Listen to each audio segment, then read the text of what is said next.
নমস্কাৰ বন্ধু বান্ধৱীসকল, আপোনালোকক সকলোকে স্বাগতম জনাইছোঁ মোৰ এই মিনি ব্লগলৈ। দেউতাৰ লগত আজি মাছ ধৰিবলৈ বুলি গৈ আছোঁ। মাছ ধৰিব আহি দেখিলোঁ যে ইয়াত এনেদৰে ৰামধেনু ওলাই আছে। আমি মাছ ধৰা ঠাইলৈ পালোহি। আমি ইয়াতে মাছ ধৰিম। দেউতাই এনেদৰে মাছ সিঁচা আৰম্ভ কৰি দিছে।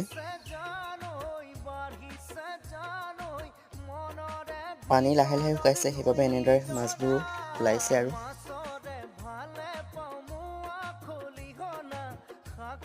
পানী সম্পূৰ্ণ শুকালেগৈ আৰু দেখিছে নহয় মাছ ইমান ওলাইছে। পিছে এই দুজন যে মাছ খেলি আছে, কি হয় আপোনালোকে কমেণ্ট কৰি জনাবচোন।